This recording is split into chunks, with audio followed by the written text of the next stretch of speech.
Olá, eu sou o professor Robertino, professor de filosofia, e nós estamos na nossa aula 3. E hoje eu quero trazer uma reflexão para a gente discutir, conversar um pouco nessa aula. Hoje eu vou usar esse material aqui, que é o História da Filosofia Antiga, volume 1, do Giovanni Reale, que eu selecionei para ler, discutir, trazer aqui uma outra ideia. Então, eu quero começar trazendo uma citação do filósofo grego Platão, tirado do diálogo Fédon, né, parágrafo 85, que diz mais ou menos assim: é necessário, pois, a propósito disso, fazer uma das coisas seguintes: não perder a ocasião de instruir-se ou procurar aprender por si mesmo.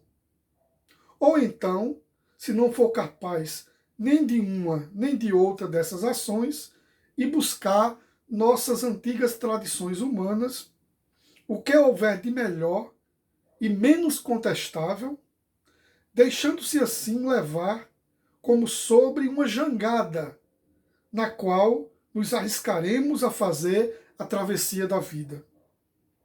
Uma vez que não podemos percorrer com mais segurança e com menos riscos, sob um transporte mais sólido, quero dizer, uma revelação divina. Então, nesse primeiro momento aqui, um pouco para a gente pensar a partir do que Platão traz sobre a instrução. Instrução aqui é conhecimento. Conhecimento que em grego é episteme, que deriva a palavra epistemologia, ou teoria do conhecimento. Ou seja, estudar filosofia significa isso. Essa busca por um conhecimento sólido. Veja que Platão usa aqui a expressão primeiro instruir por si mesmo. Se você não consegue isso, busque a ajuda de alguém. Beba o que ele chama de tradições, é o conhecimento antigo, é o conhecimento da filosofia, é o conhecimento da ciência. E um pouco é o que nós vamos fazer, é o que se propõe a fazer esse nosso momento aqui. Claro que, percebam, todo o ensino médio, ele busca trazer para o aluno, ao final desse percurso, a questão do senso crítico, a questão de ser um cidadão consciente. E, especificamente, filosofia, a gente usa o seguinte, a expressão pensar por si só. Pensar por si mesmo.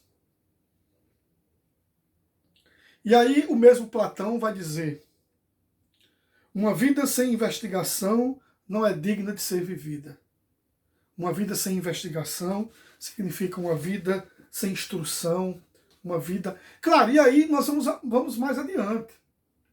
Não vamos unicamente limitar e colocar a questão da instrução na academia, numa escola formal.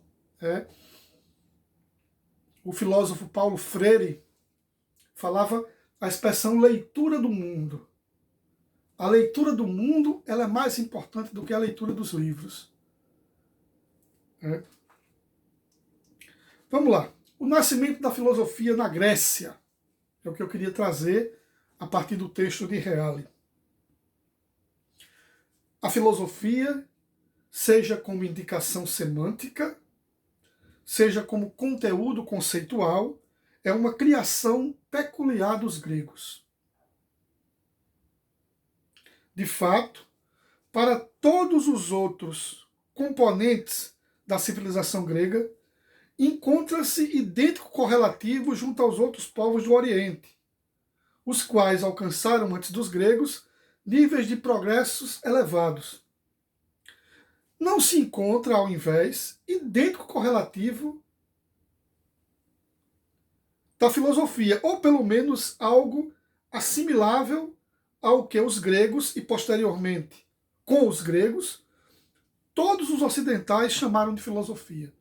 Então nós não vamos ter algo parecido com filosofia em outros lugares.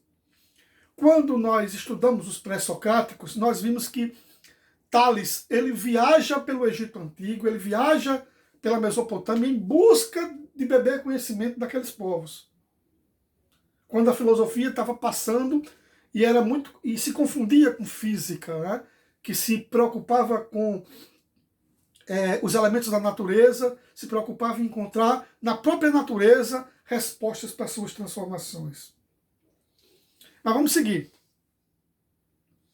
Crenças e cultos religiosos, manifestações artísticas de natureza diversa, conhecimento e habilidades técnicas de diferentes espécies.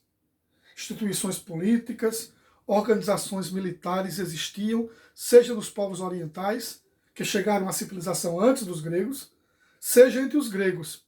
E, consequentemente, é possível fazer confrontos e estabelecer se em que medida os gregos, nesse âmbito, podem ser ou não efetivamente devedores dos povos orientais ou dos povos do Oriente. Nos vários domínios. E pode estabelecer em que medida os gregos superaram os povos do Oriente em algumas áreas.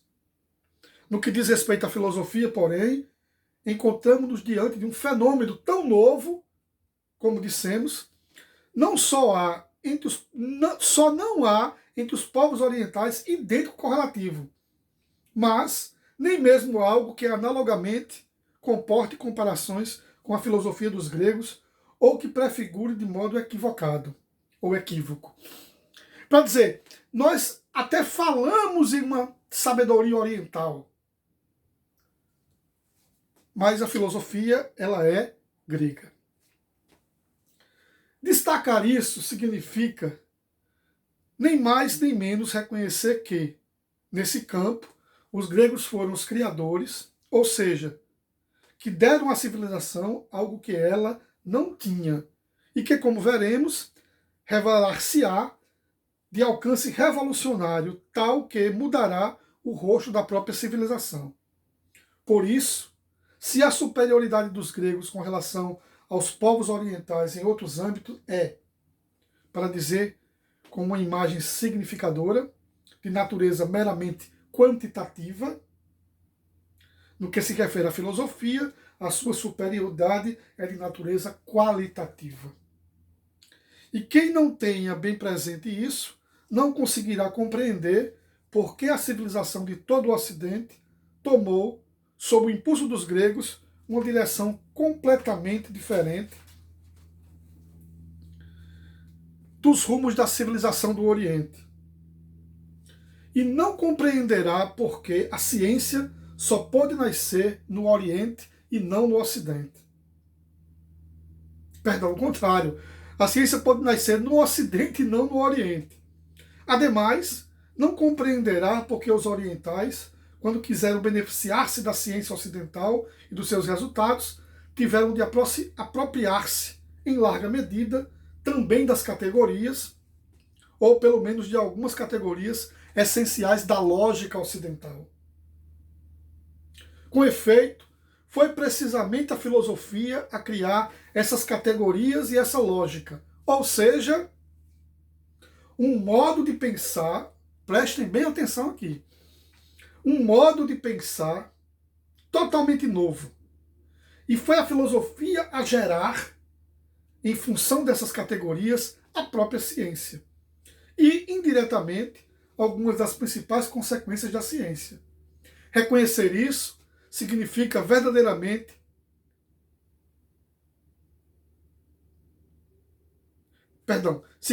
reconhecer isso significa que é dos gregos o mérito de terem trazido uma contribuição verdadeiramente excepcional à história da civilização. Por isso devemos justificar de maneira crítica o que dissemos e aduzir provas bem circunstanciadas. Ou seja, aquele preconceito que há, porque a filosofia ela é a mãe de todas as ciências. As ciências elas nascem a partir da filosofia. E há até hoje um ranço aí em dizer que filosofia não é ciência. Aproximar a filosofia muito de literatura, enfim. de história, mas dizer que não é ciência.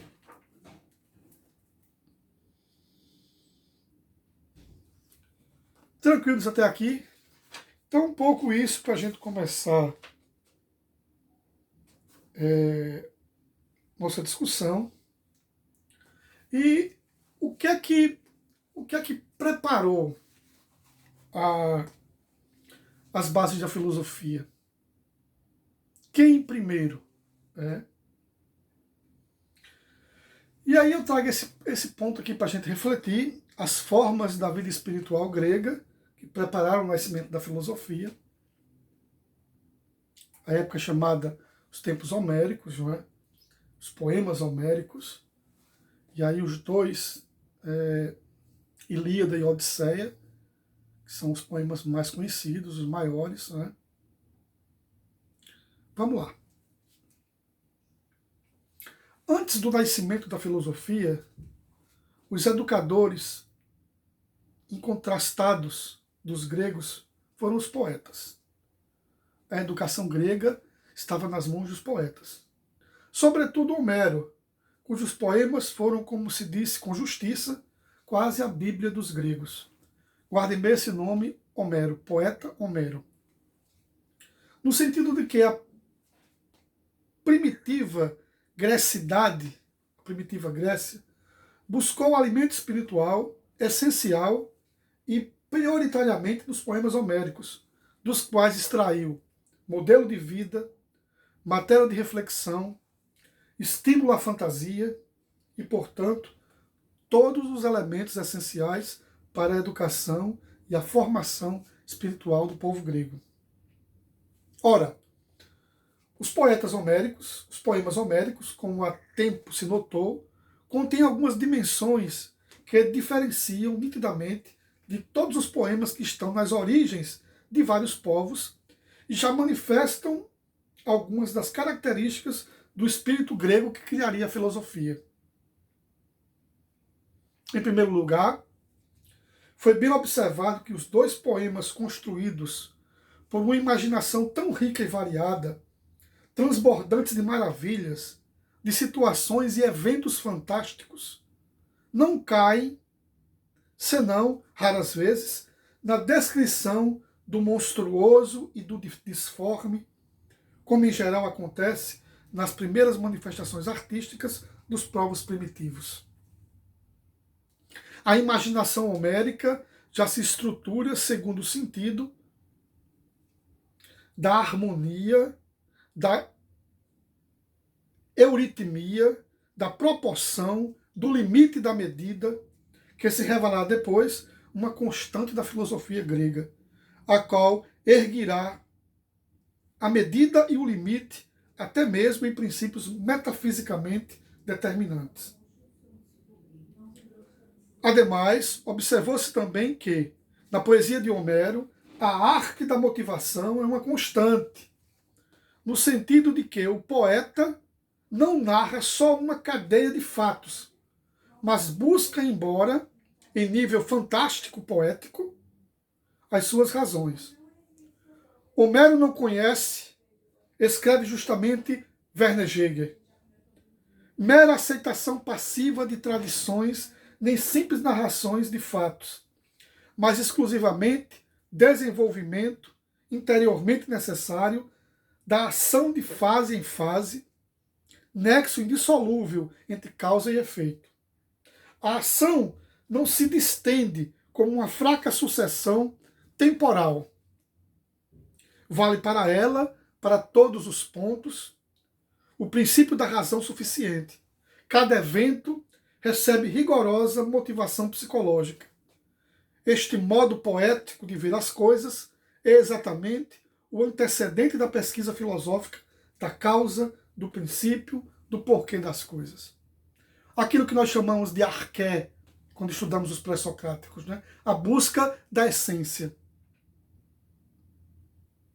E uma terceira característica épica, homérica, prefigura a filosofia dos gregos. Em ambos, a realidade é apresentada na sua totalidade. O pensamento filosófico apresenta de forma racional enquanto a época a mostra de forma mítica. A posição do homem no universo, tema clássico da filosofia grega, também presente a todo momento em Homero. Enfim, os poemas homéricos foram decisivos para a fixação de determinada concepção dos deuses e do divino, e também para a fixação de alguns tipos fundamentais de vida e de caracteres éticos dos homens, aos quais se tornaram verdadeiros paradigmas. Né? Paradigma é um modelo a ser seguido. Mas falaremos separadamente da importância deste fato, porque, sob este ponto, o discurso nos leva além de Homero e se estende a toda a grecidade, a toda a Grécia.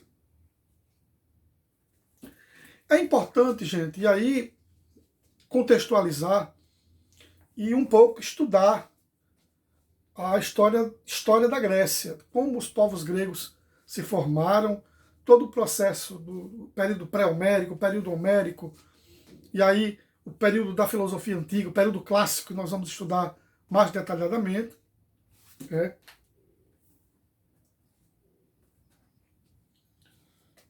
Tranquilo até aqui, podemos seguir mais um pouco.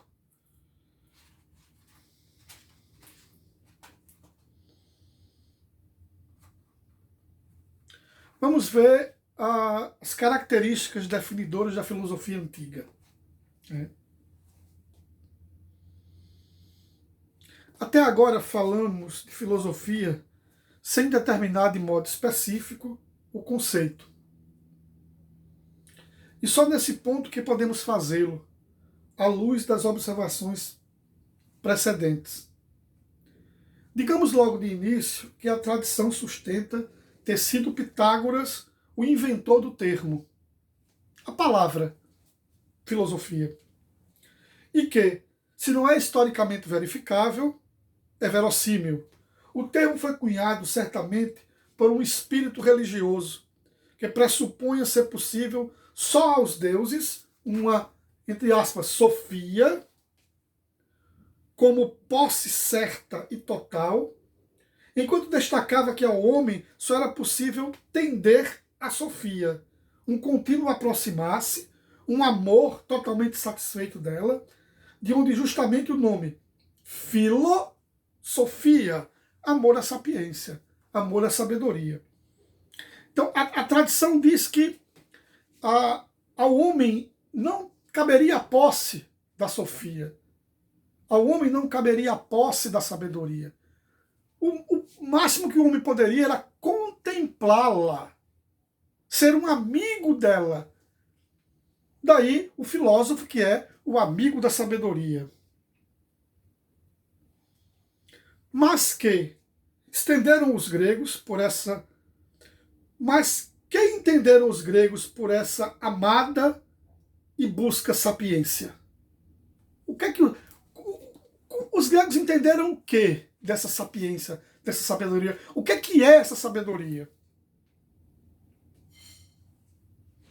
Prescindindo das várias oscilações e incertezas de que de fato, se encontra no uso do termo.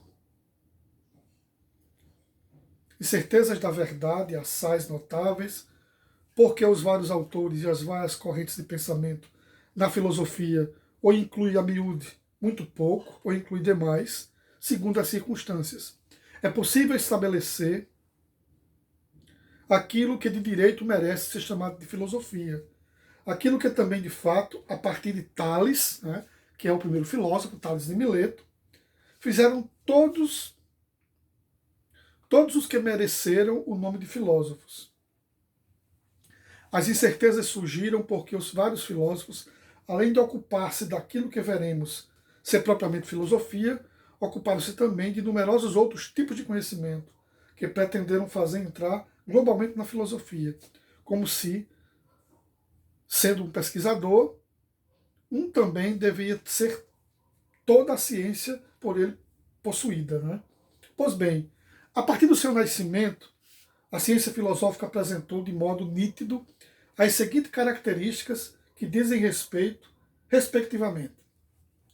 Preste bem atenção aqui. Essas características. Primeira, ao seu conteúdo.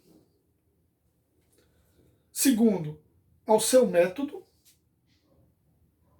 E terceiro, ao seu escopo. Eu explico já. Veja, com relação ao conteúdo. Quanto ao conteúdo, a filosofia quer explicar a totalidade das coisas. Ou seja, toda a realidade, sem exclusão de partes ou momentos dela. Então, a filosofia ela é uma explicação da realidade. Grupos particulares, coisas e de fenômenos. E já na pergunta de Tales, o primeiro dos filósofos, sobre o princípio de todas as coisas, essa dimensão filosófica está presente em todo o seu alcance. Então, primeiro, com relação ao conteúdo. Segundo, com relação ao método. A filosofia quer ser explicação puramente racional da totalidade que é o seu objeto. O que vale, prestem bem atenção nesse detalhe aqui. O que vale em filosofia é o argumento de razão, a motivação lógica. É, numa palavra, o logos. Não basta a filosofia constatar, verificar dados de fato, coletar experiências. A filosofia deve ir além do fato e das experiências para encontrar suas razões, suas causas e o seu princípio. E é este caráter que confere a cientificidade da filosofia. É esse caráter que diz que a filosofia é ciência, esse caráter racional. Tal caráter comum também a outras ciências, as quais, exatamente, enquanto ciência, nunca são apenas constatações e verificações empíricas. Empírico vem de empiria, que significa experiência concreta, vivência. Mas são sempre busca de causas e de razões. Mas a diferença está em que, enquanto as ciências particulares são busca de causas de realidades particulares ou de setores da realidade particular, filosofia é, ao invés, busca de causas e princípios de toda a realidade. Como o resto impõe necessariamente a primeira das características acima ilustradas. O ponto C, que é o escopo da filosofia, depois vai no dicionário e pesquisa essa palavra escopo, o que é que ela significa. Enfim, devemos esclarecer qual é o escopo da filosofia. E sobre este ponto, Aristóteles explicou melhor do que todos que a filosofia tem um caráter puramente teórico. A filosofia tem um caráter puramente teórico.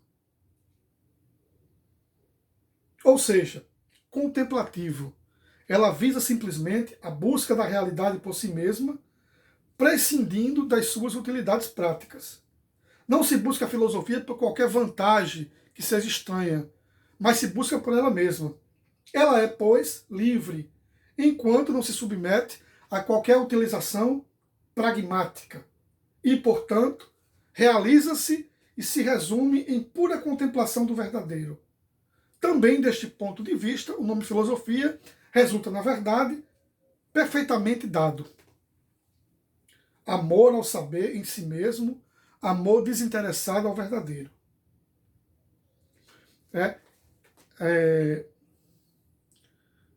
Eu lembro de uma citação que a pessoa diz assim: a filosofia não vai te tornar rico, mas irá te tornar feliz.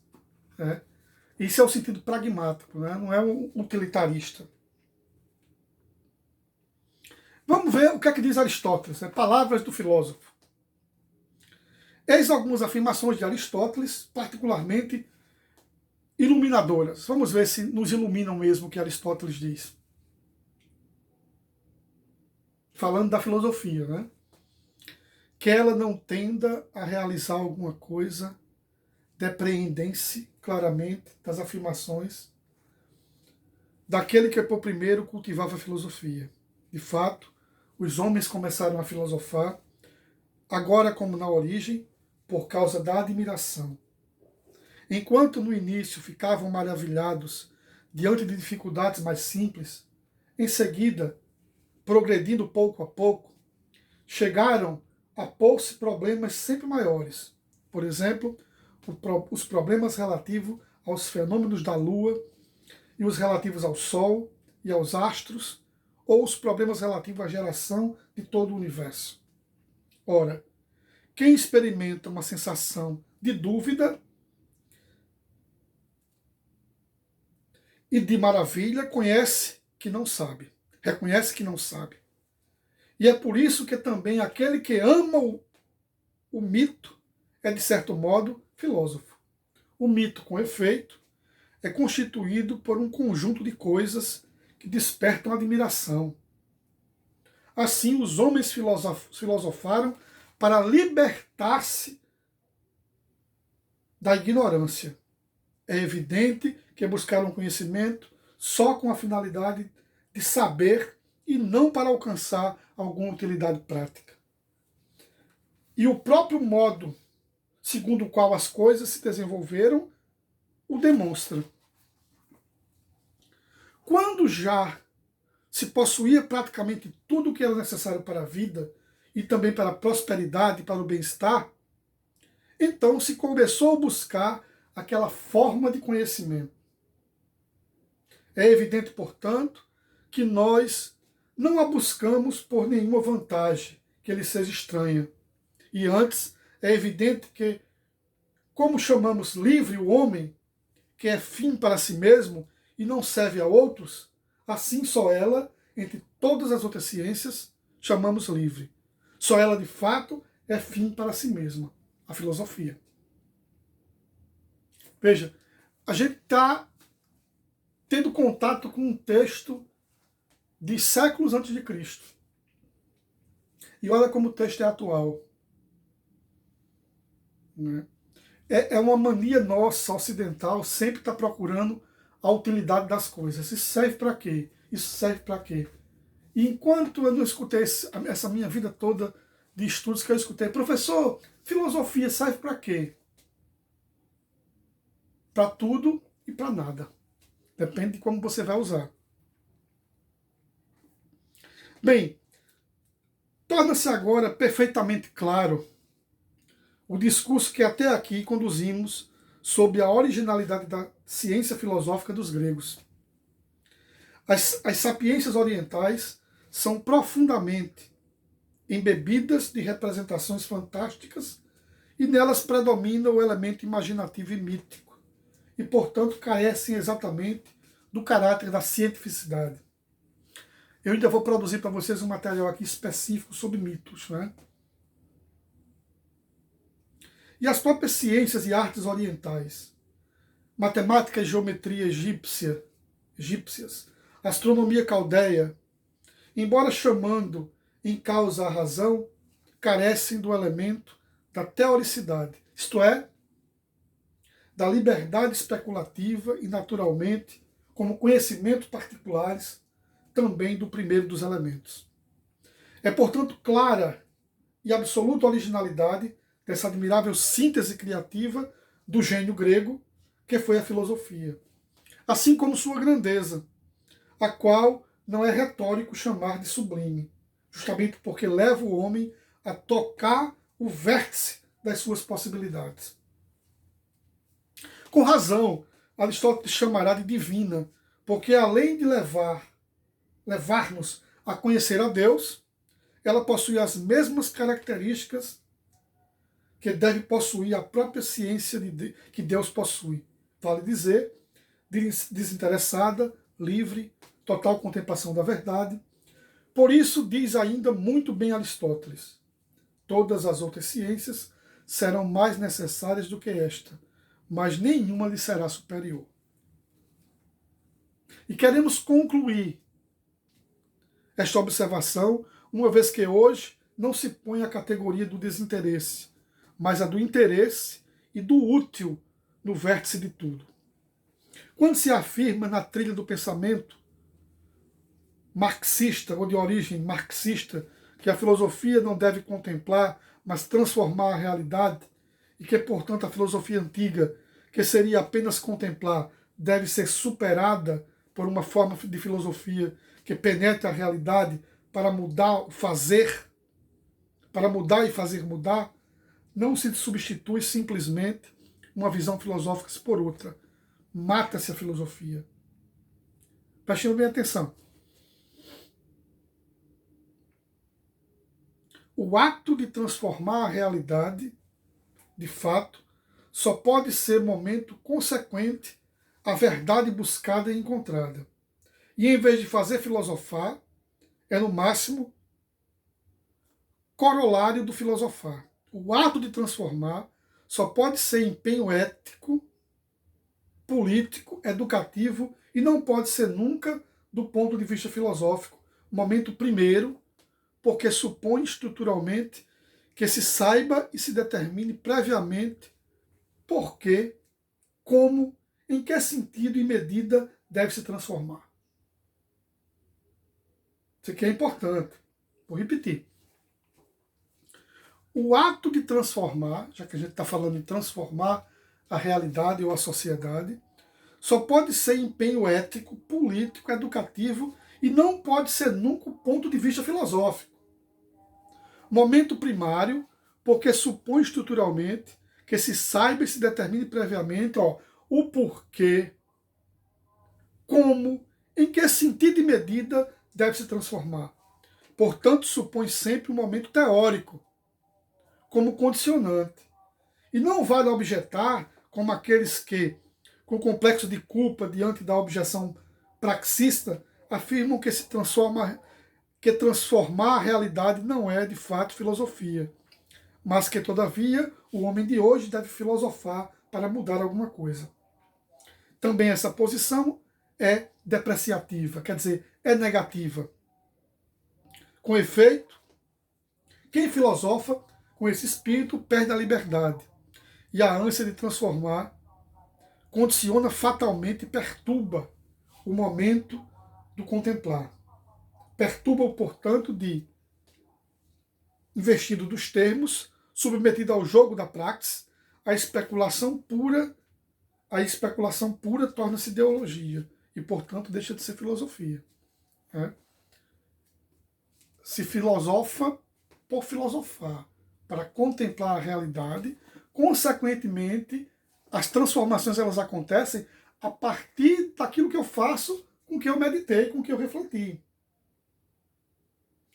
Portanto, também nisso os gregos foram e continuam sendo mestres.